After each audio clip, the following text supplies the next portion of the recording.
What's up, YouTube? Welcome back to the channel. I've done a couple of live streams here lately talking about some of Andrew Yang's recent tweets, and I haven't left those videos up specifically because some of them I feel like the tweets are controversial, and it's become quite clear that these controversial tweets are part of Andrew Yang's marketing strategy. You know what I mean? He's saying things that are going to get people to talk about him. They're going to get people to respond to him. Obviously, it's going to create a little bit more buzz around his name. In some cases, a paper or a blog or somebody will write a story about these things that he's saying. Well, he has recently caught the attention of, I believe it's MarketWatch. I'm not going to talk specifically about the article. I'm just going to talk about what they're talking about, which is this tweet. In my experience, trying to teach someone financial literacy is very difficult if they don't have money. So that's what we're going to talk about today. You know, a lot of people hopped onto that. They attacked him. Yeah, a lot of people were attacking him, basically saying people don't know how to handle money, and taking other people's money and giving it to them isn't going to help them. So it created quite a conversation. But the funny thing that I think a lot of these people didn't realize is that Andrew Yang is probably talking about his own policy to improve financial literacy. That's what we're going to actually be talking about. We're not going to address this. I mean, obviously, people probably saw that as we need to give people money, so they're talking about UBI. He's not talking about UBI people. He's talking about this: free financial counseling for all. A more financially literate public. Obviously, there are benefits to that. A lot of institutions, a lot of banks, a lot of businesses, a lot of credit card companies probably are not fans of this, but you know, the reality is, we see the statistics. People don't seem to have money, and giving them more money probably won't fix that.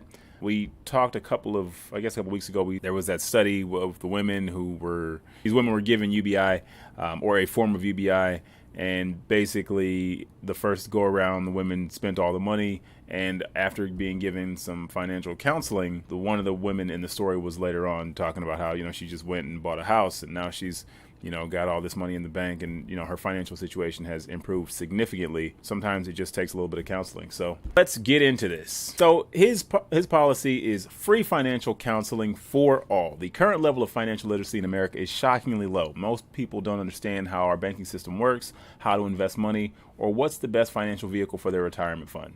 And most Americans can't afford or don't have enough money to warrant a financial advisor.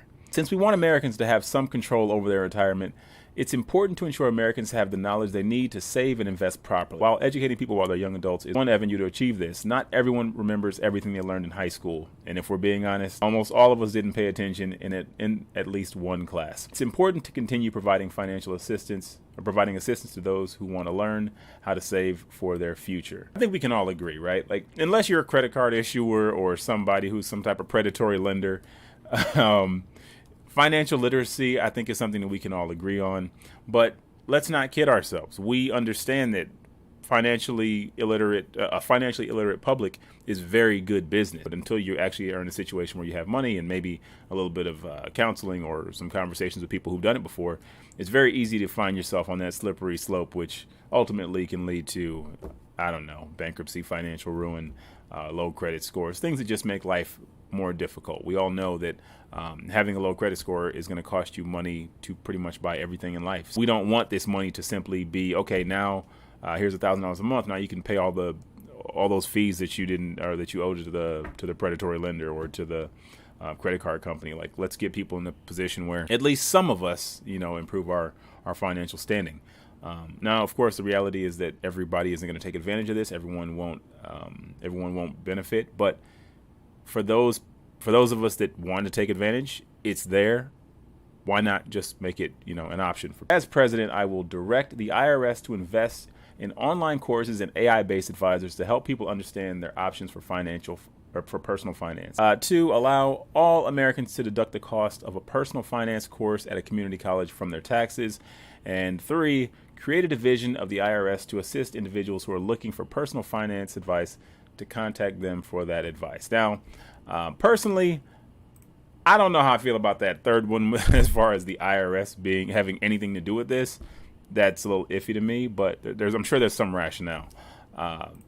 Going back to the second, deducting the cost of a personal finance course at a local community college, I love this. You know what I mean? The thing is, you know, finance is going to be something that's always changing. And if maybe you took a finance class 15 years ago, or maybe you didn't have as much money as you have now.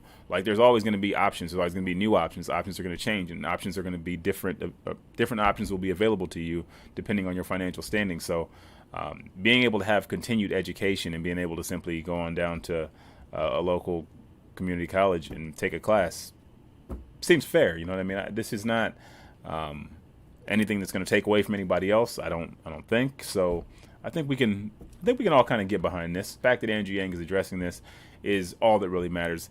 Not to mention, he's giving you an extra $12,000 a year. So while he's doing that, the least you could do is swing in there and take a class. You know what I mean? Extra 12 grand is going to make a big difference in a lot of people's lives. It's going to give you a lot of different options than you had before. And perhaps the way you're investing your money right now isn't the best way to, it's not going to get you the highest rate of return. Just to be able to have like a refresher course, even every 5 years, would be nice. Yeah, man, people on the internet right now, or at least on Twitter, we're definitely up in arms. There was an article written because people assume that Andrew Yang was specifically talking about he needs to give people money in order for them to experience or in order for them to learn about financial literacy. But the reality is he's most likely talking about his policy to increase financial literacy, which is to make continued education available for everyone. Such a great guy, right? So if you guys enjoyed this video, make sure you give it a like, subscribe for more, and I will see you guys in the next one.